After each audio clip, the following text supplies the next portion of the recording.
Olá, bom dia, meus amigos. The Brazilian sports betting market is worth $2 billion in 2023, and it is expected to grow at a rate of 20% until 2027, at which point it will have reached a valuation of over $3 billion. The result of this on the sports industry is that more sports fans, more individuals working within the sports industry, and especially more sports athletes will become more exposed to gambling related messages and more exposed to gambling products. Good afternoon to you all, my friends in Sao Paulo and my very distinguished panel members. My name is Martin Bland. I work for Epic Risk Management, which is a consultancy firm that works with some of the biggest sporting organizations in the world to provide for them consultancy services and solutions that provide advice on safer gambling. And ultimately, our goal is to ensure that fans of the game, people working in the sports industry and sports athletes can interact with gambling and can conduct gambling in a very safe and responsible manner. If I could start by saying that any individual in Brazil who is placing a sports bet through a licensed betting operator on a sport that is governed and regulated has a fundamental right to expect that that bet is placed in a very fair and honest and transparent manner, is done in a very controlled and safe environment, and is free from corruption and outside influence. And that, my friends, is sports betting integrity.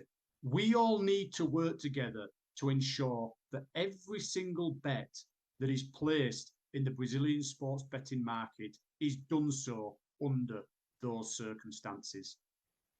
And this is a challenging and complex situation. In order to achieve effectiveness in that respect, organizations will have to effectively collaborate with each other. All the key stakeholders across the industry, which includes the sports governing bodies, which includes the sports leagues and the sports teams. It includes the sports betting operators. It includes law enforcement and governmental bodies, but it also should include third-party organizations that bring specialist skills and specialist services to help support the key stakeholders in achieving these aims. I know that there must be a specific percentage of GGR tax assigned to public safety, education, sports and social initiatives. And therefore, it is absolutely critical that that money is used in an effective way to promote education and awareness of the impact that gambling harm can have on a sports organization. If you take a football team like Sao Paulo, what is the risk of sports betting integrity and gambling harm to that organization? There is the human risk, the damage that can be caused to an individual, whether that be a player on the field or whether it be anyone working with that organization. The effects of gambling addiction can be devastating on those individuals and the people around them. There is also the performance damage to that club. If individuals, again, whether this be players on the field or whether it be employees off the field, if they are interacting with gambling in an unsafe way, these people become distracted, they become disengaged, and they become disruptive. And that ultimately affects the performance of the team on the field, and it affects the performance of the business off the field. There is also reputational damage. If your sports team is impacted by a gambling scandal, consider the PR disaster that that would have for an organization like Sao Paulo FC. And then financially, all these things leading to financial damage for that organization, where sponsors will not want to associate themselves with a club that has had scandals around gambling. You'll have lack of confidence in your fans. You'll have lack of confidence from your shareholders. Players might be fined, might be suspended. You might lose talent from your organisation, which all impacts the financial success of that business.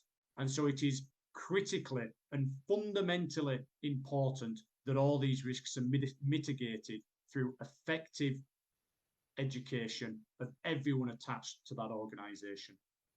I would also say that we have a responsibility to guard against complacency. Just because there are rules and regulations does not mean that players and people who work for sporting organisations will not conduct excessive gambling. It's very important that we don't have this misguided belief that players or people won't do it because there is a rule in place and there are consequences if they get caught.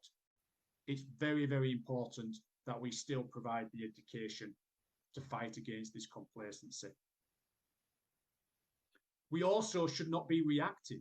It's very, very important that we have a situation whereby we monitor and detect and identify sports betting integrity breaches. But it's very, very important we work towards prevention, ensuring again that individuals have the education and the raised awareness that they don't even get involved in sports betting integrity breaches, so that we balance reaction with prevention.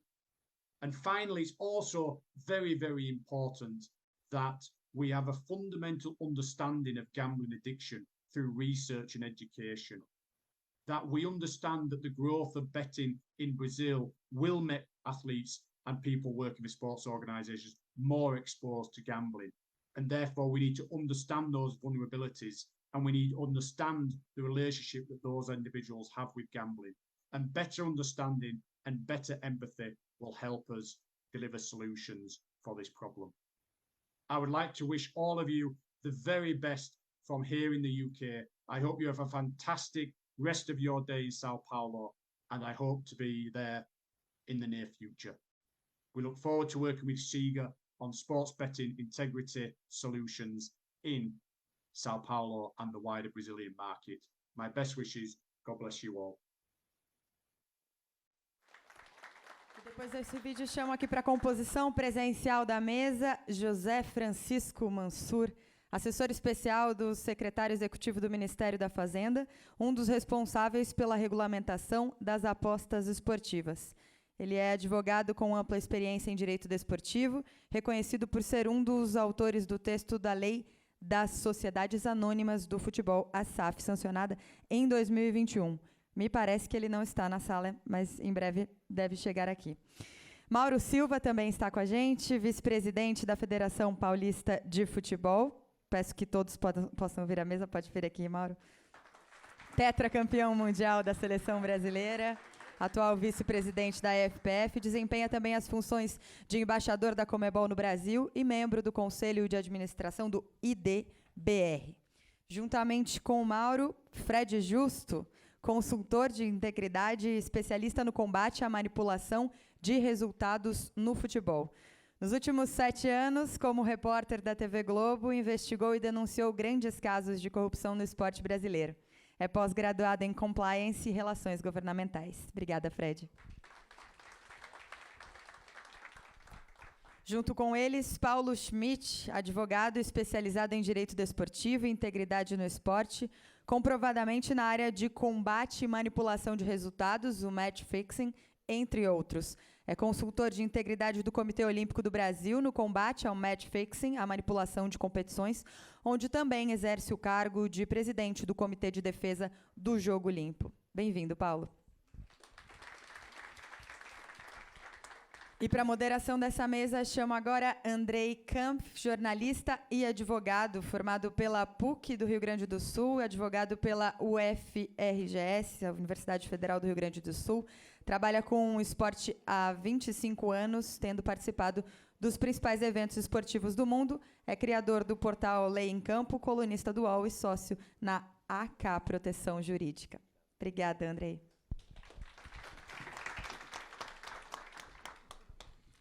Tudo bem? Bom dia.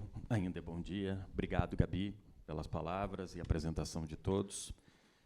Quando eu olho um auditório e acompanho as palestras que a gente viu, a gente começa a vencer a desesperança, né? A gente começa a se animar e começar a olhar o esporte de uma maneira diferente, que ainda não é a maneira como as pessoas lá fora enxergam o esporte, porque esse é um movimento que a gente tem, é um movimento recente, de integridade, de luta e de diálogo necessário, que faz com que a gente avance no ritmo que se pode, mas um encontro como esse faz com que a gente acelere esse processo necessário.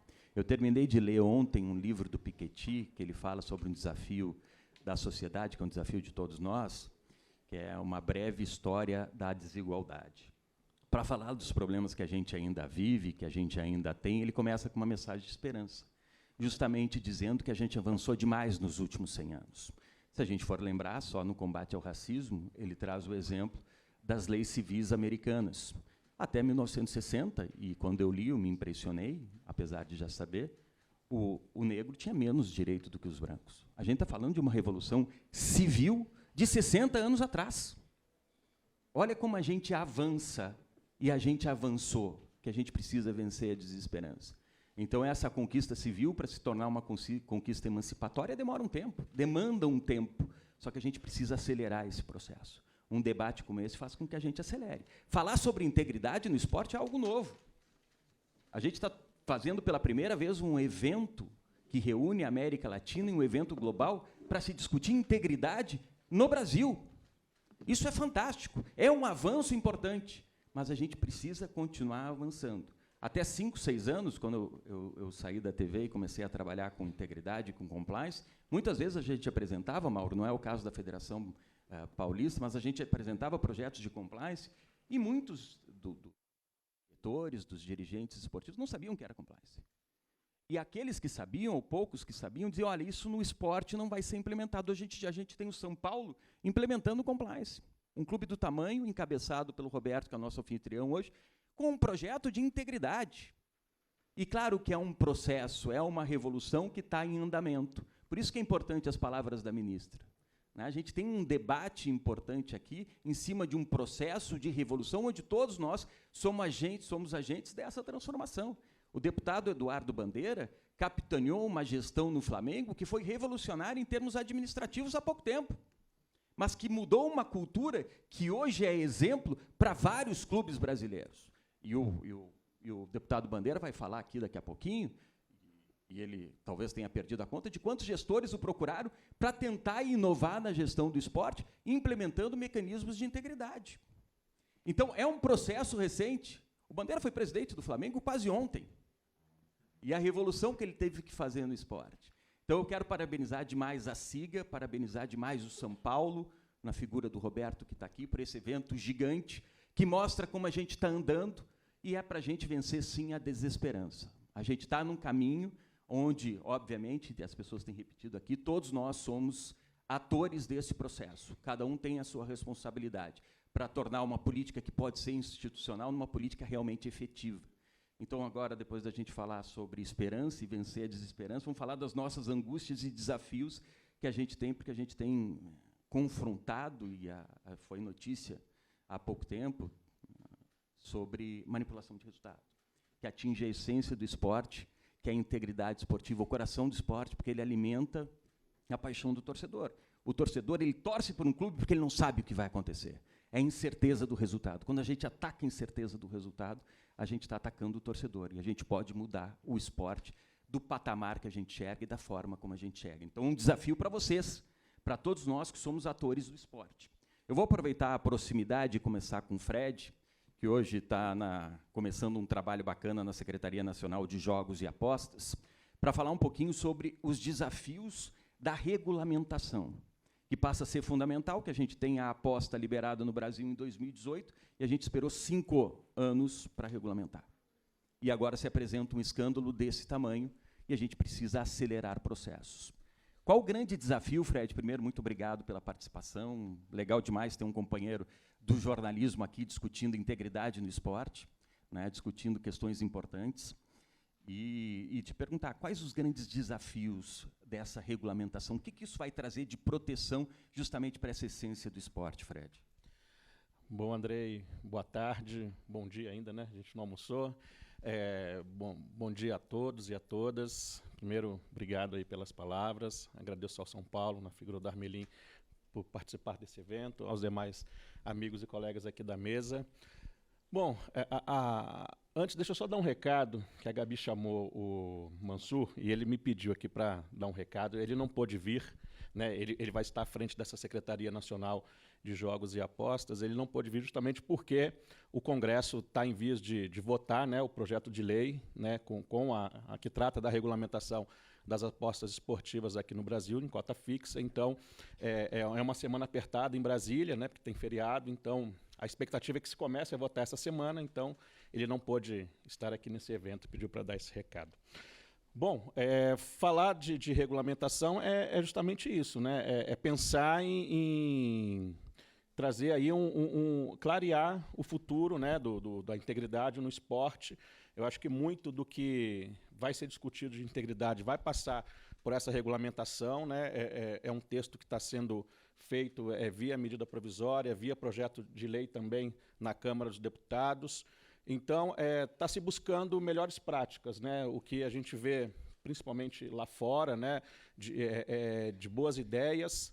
Então, vai constar, né, essas boas ideias vão constar nesse texto, e a gente espera, né, claro que cada país tem aí a sua singularidade, a sua particularidade. A gente espera trazer as boas práticas lá de fora aqui para o Brasil.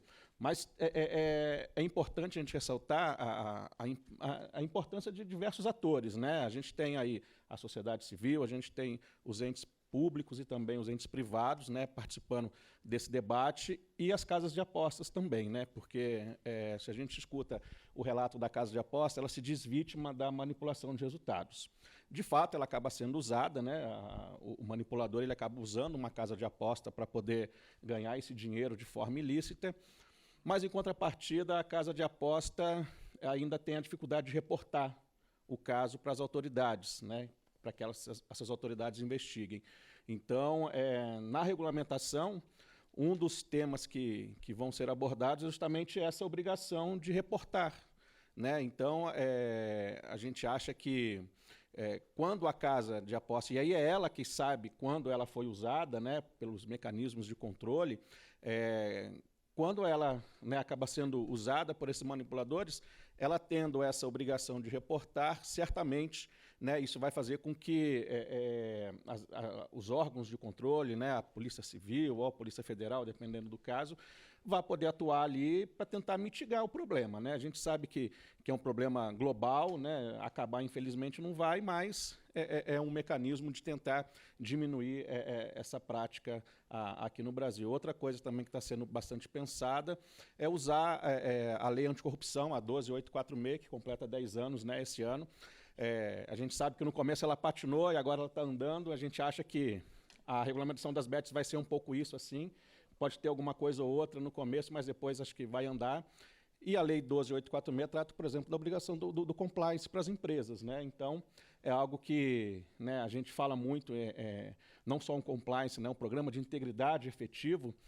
Quem sabe a gente não consegue conversar com os legisladores, e o Bandeira, nosso amigo, está aí também para conversar com a gente, justamente sobre essa questão, né? Quem sabe pensar numa obrigação aí das casas de apostas, aí das federações também, de terem um programa efetivo de integridade a fim de mitigar esse problema. Ótimo, Fred. Fred toca em questão importante na responsabilidade de todos. Quando a gente tem um problema como a integridade atacada, a gente vê um diálogo necessário que sempre acontece, muitas vezes não de uma maneira natural, que é entre o Estado e o movimento privado do esporte. Os dois tendo que caminhar através do diálogo para proteger um patrimônio que é dos clubes, obviamente, que é das federações, é do torcedor, mas que também é do Estado e é da população, né? A gente sabe a importância que o esporte tem culturalmente para o povo brasileiro. O nosso vice-presidente está aqui, o Mauro, que traz uma experiência bacana da Federação Paulista no combate à integridade, talvez pioneira nesse combate. Mauro, queria que tu conversasse um pouco e explicasse a importância desse diálogo, do poder público também participar nessa construção da proteção da integridade no esporte. Muito obrigado pela participação, viu, Mauro? Obrigado, Andrei. Boa tarde a todos. É um grande prazer para mim estar participando de um evento tão importante, tão relevante. Eu queria agradecer o convite da SIGA, e parabenizar o Manuel aí pelo trabalho. O Manuel já está nessa batalha há muito tempo. O envolvimento também, está aqui o Kakinoff aí também, que a gente, nessa luta de atletas pelo Brasil há tantos anos, né, Paulo? Eu acho que a gente tem avançado bastante. Tem uma frase que eu gosto muito que fala que a direção é mais importante que a velocidade, né? A gente estando na direção certa, a gente vai alcançar aí o nosso objetivo. Eu acredito que a gente está na direção certa. Queria também cumprimentar o Roberto Amelin aqui, o São Paulo Futebol Clube, por acolher um evento como esse.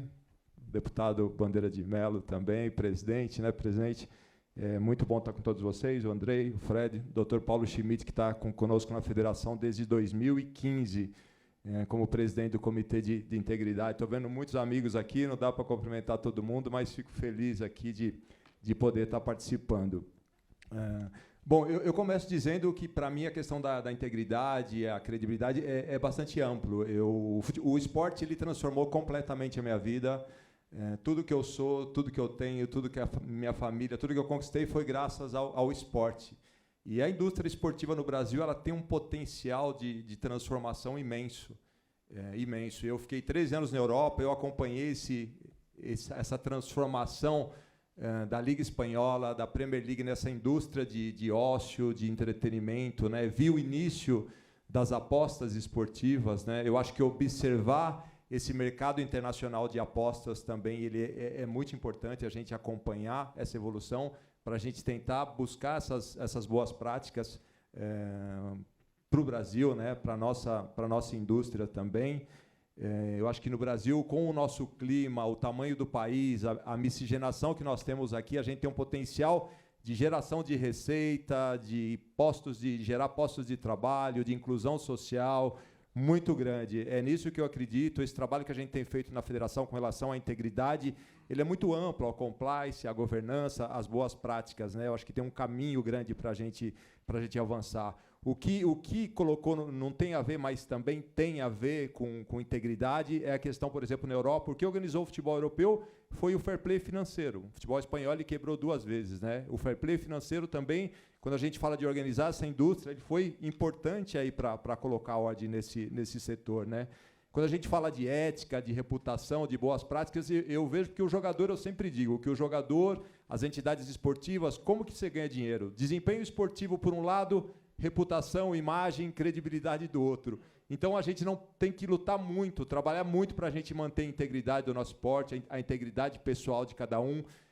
Eu gosto muito dessa autorresponsabilidade no sentido de que o importante é o que a gente faz, não o que a gente fala. No discurso tem muita coisa bacana por aí, na prática tem menos. Então, eu acho que o importante é realmente a gente fazer, né? E eu tenho visto aqui no Brasil alguns avanços interessantes, boas práticas nesse sentido, né? Eu queria citar algumas coisas que eu acho que vale a pena, que eu falo que a característica do sul-americano, do Brasil, da América do Sul, é muita emoção, é muita paixão, e às vezes a gente mistura essa emoção, essa paixão com a razão, né? Eu sempre falo que, como gestor, como administrador, a gente precisa tomar decisões com a cabeça, não com o coração ou com o fígado, né? Então, quando a gente fala de integridade, boas práticas, eu vejo, por exemplo, o São Paulo jogar no Allianz e o Palmeiras vir jogar no Morumbi, esse tipo de colaboração. Por quê? Porque os clubes eles competem dentro de campo. Fora do campo, quanto mais se ajudarem, quanto mais se respeitarem, melhor, né? Ontem teve o derby também, Corinthians e Palmeiras. Eu vi uma postagem da Leila com o Duílio com a frase respeito. É isso, né? A gente se ajudar, colaborar, ter esse respeito para a gente criar esse ambiente também favorável ao desenvolvimento do esporte como todo, né? Eu queria citar aqui, aproveitando, como você perguntou, Andrei, algumas ações da federação com relação às apostas, com relação à integridade, né? A gente tem o Comitê de Integridade que a gente criou em 2015, o Dr. Paulo Schmidt é o presidente, né? A gente já, quando a questão da manipulação de resultado ainda estava longe das notícias, dos jornais, a gente já tinha um programa para combater a manipulação e ter a prevenção com relação a isso, para conscientizar os atletas, os treinadores e os clubes, né? Eu acho que é um trabalho constante nesse sentido, né? Tem também a parceria com a Status Performance para monitoramento dos movimentos suspeitos, né? nos mercados de aposta. O acordo que nós assinamos com a SIGA também é importante, eu acho, ter esses acordos com essas entidades, né? Um acordo com a Liga Espanhola, recentemente estive na Liga Espanhola, eles compartilharam com a Federação Paulista o programa de prevenção, o que eles fazem para prevenir as apostas. Então, essa cooperação internacional é muito interessante também. O acordo, por exemplo, com o Comitê Paralímpico Brasileiro, eu acho que os nossos objetivos são comuns. Tudo que a gente puder, né, trabalhar junto, unir forças é importante, né? A questão da criação do Comitê de Diversidade e Inclusão também, eu acho que tudo isso ajuda, fortalece a entidade, né? Um ponto importante na Federação Paulista que eu preciso destacar também é a questão da diversidade em cargos de liderança, né? Eu sou um dos poucos dirigentes negros do futebol brasileiro.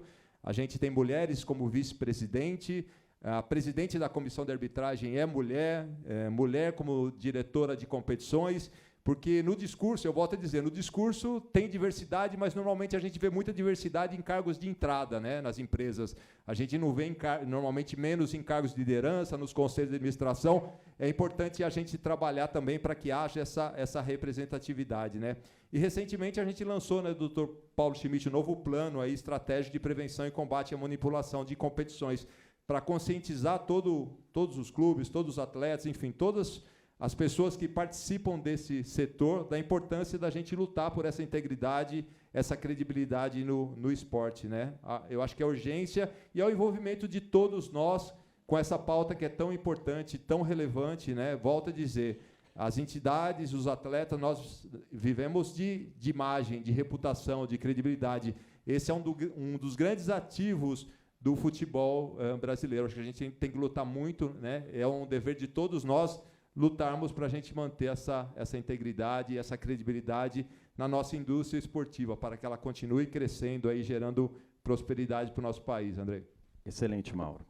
Esse é o compromisso, né? Entender o mercado sem abrir mão da inegociável integridade. Lá na minha ponta esquerda está o Paulo Schmidt, que é uma referência na área de integridade, meu professor em vários cursos de especialização. Queria, Paulo, que tu avançasse um pouquinho no desafio educativo e do desafio preventivo que as entidades esportivas precisam ter justamente para proteger essa integridade esportiva. Prazer estar contigo, Paulo. Obrigado, Andrei.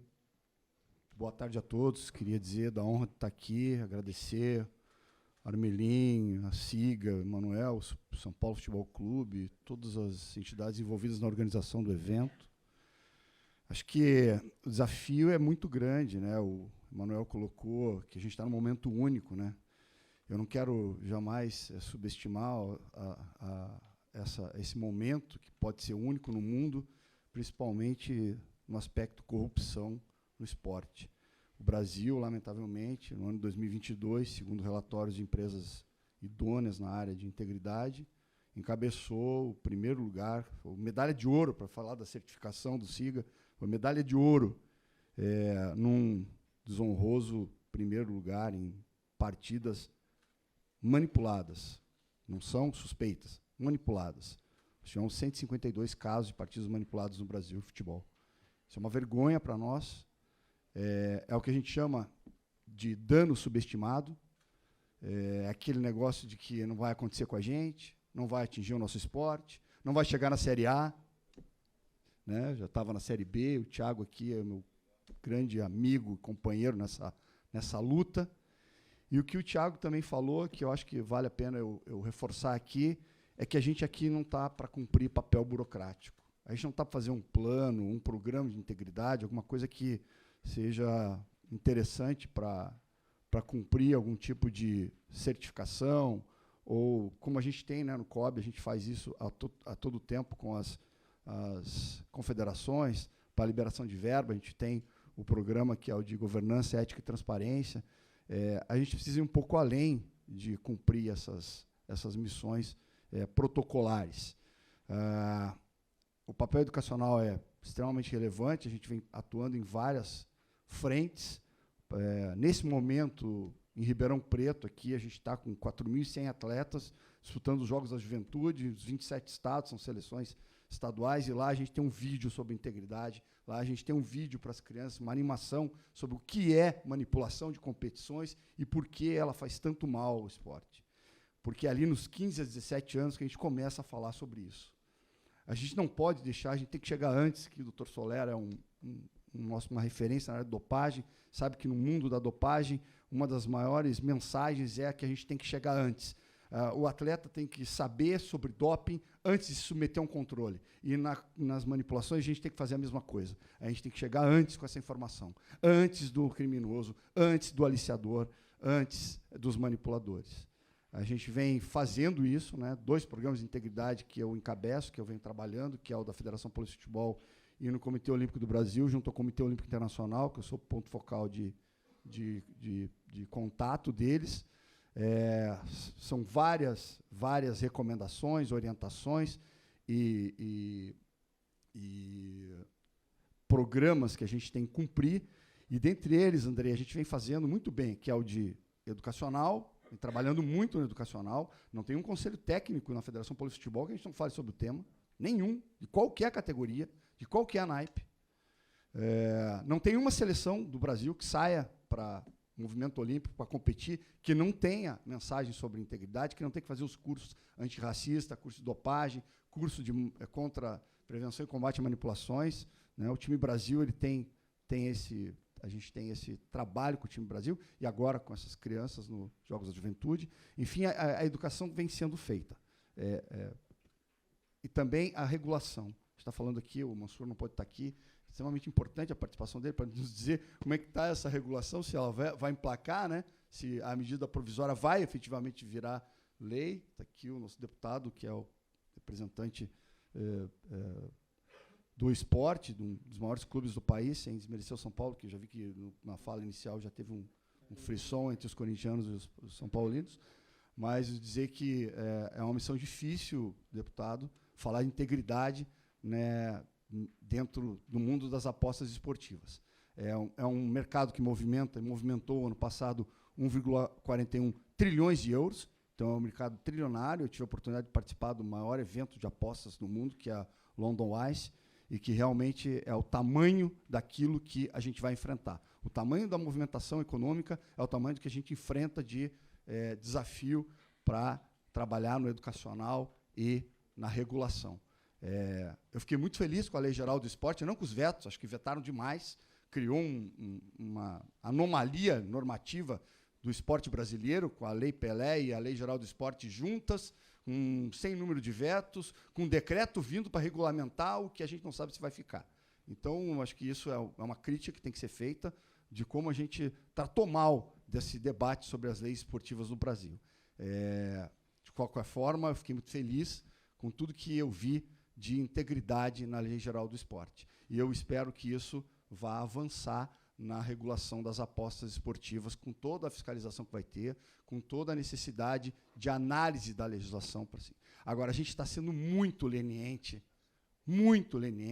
na área de inteligência, na área de combate, na área de julgamento de infrações e na área de criminalização das condutas. Não é possível que, quando a Federação Paulista mandou seus primeiros relatórios para a Polícia Civil em 2017, 2016, 2017, de partidas manipuladas, se levou o tempo que levou para recentemente ter uma sentença de primeira instância a todos condenados com mais de 10 anos de reclusão, de prisão. Não é possível a gente falar na operação da moda, que é a penalidade máxima, com tantas investigações e elucidação de tantos casos e não tem nenhum preso. Não tem nenhum atleta. Todos viraram delatores e, de repente, a gente se viu no meio de um problema que a gente não sabia como combater.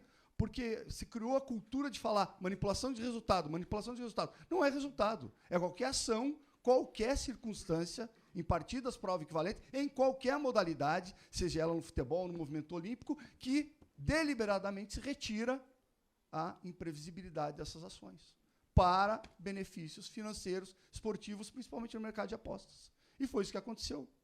É escanteio, é cartão, é lateral, tudo se apostando de forma a você ter vários atletas envolvidos na Série A, que já se sabia envolvidos na Série A no final de 2022, e nós demoramos 6 meses para identificar o que estava acontecendo, e quando uma reportagem do Globo Esporte, né, que o Fred aqui representou muito bem tudo que ele fez, eu vi várias dele, em que os dirigentes fugiam dele na hora de de se manifestar sobre escândalos relacionados à aposta, isso já faz tempo, mas para falar de agora, a gente está vendo o que está acontecendo. Aonde nós não conseguimos, onde o Globo Esporte revela uma matéria, antes consegue um vazamento de informações de um atleta que confessa a manipulação e continua jogando, faz um golaço, gol Puskás, golaço, continua jogando, até que ele é denunciado e daí ele é vendido para o exterior. Isso é o que nós fazemos com manipulação no Brasil. Essa imagem que nós vendemos, como somos lenientes e incompetentes para serviços de inteligência e serviços de combate, porque a gente faz o educacional, a gente regula, quando a gente manda para as autoridades policiais judiciárias, a coisa ou emperra, ou não anda, ou dá esse tipo de resposta. Então, a gente tem que mudar muito isso. A gente tem que melhorar muito nisso. E eu acho que a gente está caminhando, a passos lentos, mas está caminhando. Esse tipo de evento aqui tem que desnudar essa realidade. Não dá para a gente ficar sempre elogiando tudo que a gente está fazendo. A gente está fazendo muito bem na Federação Paulista de Futebol, mas nós tivemos que inovar no plano. Nós nos vimos em uma situação em que tivemos que melhorar o nosso canal de denúncias, criar estruturas específicas, o Renato está aqui do jurídico, não me deixa mentir sozinho, e que nós precisamos sempre do apoio para identificar os casos. Mas nós precisamos de órgãos especializados.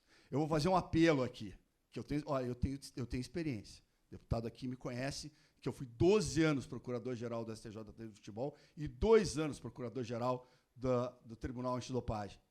Nós precisamos de um órgão especializado para analisar e julgar manipulações e corrupção esportiva. Assim como nós temos a dopagem, eu relutei, à época que surgiu o TJD-AD, a entender a importância de um tema. Esse da corrupção é outro, que necessita de estudo científico próprio. Nós estamos discutindo no Brasil, para vocês terem uma ideia, a validade dos relatórios de integridade. Um tema vencido e superado no CAS há 10 anos. Chega um relatório de integridade, os nossos membros de tribunais esportivos olham aquilo e, não, vamos investigar. E aí investigou, acabou o campeonato, aí arquivou, aí reabriu, aí já não acontece mais nada. Nós precisamos de órgãos especializados na área de integridade para julgar questões de manipulações no Brasil. Lamentavelmente, a gente precisa falar disso. Obrigado, Andrei, pela oportunidade.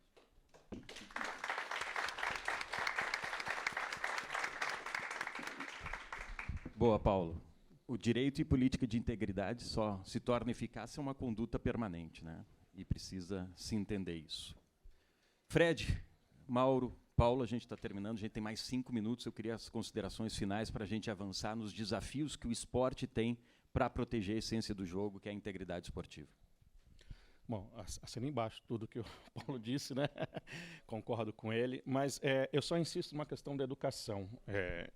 Eu acho que a gente precisa tratar da educação, porque semana passada o deputado Bandeira estava comigo lá na CPI, ele acompanhou o depoimento do Nino Paraíba, jogador de relativo sucesso no futebol brasileiro. 37 anos de idade, punido com 480 e poucos dias, né, envolvido aí no caso de manipulação lá, descoberto pelo MP de Goiás. Ele disse aos deputados que, para ele, tomar cartão amarelo não era manipular resultado. Aquilo me doeu, sabe? E aí, ao fim da sessão, fui perguntar para ele se ele achava isso mesmo ou se era uma estratégia da defesa, né, para tentar embaraçar ali a questão. Não, ele disse, ele e todos os jogadores que estavam com ele no caso têm esse mesmo entendimento. Ou seja, ele acha que ele não está manipulando, tomando cartão amarelo. Eu acho que isso mostra muito do quão estamos falhando na educação desses atletas, né? Ele não pode chegar com 37 anos de idade, já em fim de carreira praticamente, não saber que tomar um cartão amarelo mancomunado com criminosos, ele não está manipulando resultados. Então, eu acho que é de extrema importância, então, a gente tentar, né, criar políticas aí de educação. A gente está falando de sonhos de meninos e meninas que usam o esporte para tentar mudar de vida. Então, é muito importante a gente defender a integridade empresarial, né, do negócio, né, esporte, mas a gente tem que falar também de direitos humanos e tratar desses jovens que estão chegando aí tentando mudar de vida por meio do esporte. Mauro. Bom, eu concordo totalmente com o Dr. Paulo Schmidt, né? Eu acho que tanto a questão da corrupção no esporte como a manipulação de resultado, você pode ter a melhor regulamentação, você pode ter as melhores leis, os regulamentos, se a justiça, se não tiver punições severas, tanto para a corrupção como para a manipulação, a gente não avança. Todo dia eu estava num jantar e um amigo estava contando que tem uma pessoa aqui no Brasil, né, um amigo dele, que aqui no Brasil ele não respeita o limite de velocidade nas estradas. Aí ele vai para os Estados Unidos, lá ele respeita. Por quê? Porque ele sabe que lá, se ele não respeitar, vai acontecer alguma coisa grave. Então, eu acho que o exemplo é esse. Eu falo assim, pode ter as melhores leis, as melhores regulamentações, se não tiver uma punição severa, rigorosa, a gente não vai avançar nesse sentido. Então, eu acho que é isso, a gente conscientizar, educar, mas principalmente quem se envolver, seja quem for, atleta, dirigente, treinador, qualquer, quem for se envolver com manipulação ou com corrupção no esporte, tem que ser punido de forma exemplar para que a nossa indústria ela realmente avance. Então, acho que esse, sem dúvida, é o caminho, né? É que a gente falar de justiça aqui, das punições por má conduta sejam realmente muito severas. Paulo. Bem, eu já falei bastante, né? A gente está trabalhando muito forte para dizer para os atletas, para eles não manipularem, para eles não apostarem, para eles não compartilhar informações sensíveis que possam servir aos criminosos. A gente está usando linguagem para atletas, a gente está escolhendo embaixadores na federação, escolhemos 2 embaixadores atletas no COB, que é a Natália Falavinha e o Baby do judô, a Natália do taekwondo, que já estão trabalhando nessas ações e que sempre denunciem. Então, a gente tem que proteger o atleta honesto. A gente tem que falar para eles que não vale a pena, que desse tipo de aposta, desse tipo de jogo, ele só vai sair preso, ele só vai sair muito chantageado, ele pode até sair morto, ele e todo o seu entorno. Então, é preciso trabalhar para proteger o atleta honesto.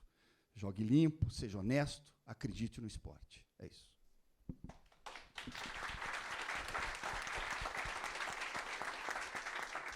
Agradecer demais os companheiros de mesa, Paulo, Mauro, Fred, que abordaram essa questão da integridade no esporte. E o bacana é que esse evento trata a integridade de uma maneira mais ampla, né? Não só na proteção ao resultado de campo, mas na proteção de direitos inegociáveis. Quando a gente fala de integridade, a gente fala de conformidade. Conformidade com direitos humanos, com igualdade de gênero, conformidade do combate ao preconceito. Isso é fundamental a gente avançar nessas pautas, né? Tem 2 pautas que, para mim, são as mais urgentes do movimento esportivo, viu, Paulo?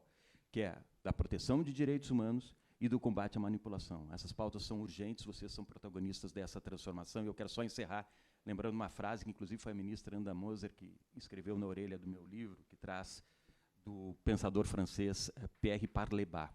Ele diz o seguinte: o esporte não é bom nem ruim, ele é o que a gente faz dele. Um evento como esse, da SIGA e do São Paulo, tornam a nossa esperança de um esporte melhor lá para frente. Como ele vai ser, eu não sei, mas ele vai ser melhor a partir de iniciativas como essa. Muito obrigado pela participação de todos. Gabi. Muito obrigada, Andrei, Fred, Mauro, Paulo. Agradecemos também por esse assunto tão importante, né? Aproveito também para falar para todo mundo que está acompanhando a gente pelas redes sociais e pela internet, na nossa transmissão no ge.globo no YouTube, que a gente vai fazer uma pausa agora. Afinal, é hora de almoço. Teremos 1h30 para almoço e temos 2 sugestões do São Paulo aqui para a gente. Dentro mesmo do estádio, dentro do estádio do Morumbi, o Raça, que é uma churrascaria com diversas opções, e o Armani, que é um restaurante árabe, também com diversas opções preparadas especialmente para a gente. Vocês podem acompanhar o pessoal da produção do São Paulo, falar as preferências, eles podem ajudar com a direção do estádio, porque o estádio é grande, viu, gente? Se perde, então é melhor ter um guia ali nesse caminho, tá bom? A gente volta em 1h30, em breve. A gente está por aqui na nossa transmissão digital também. Obrigada.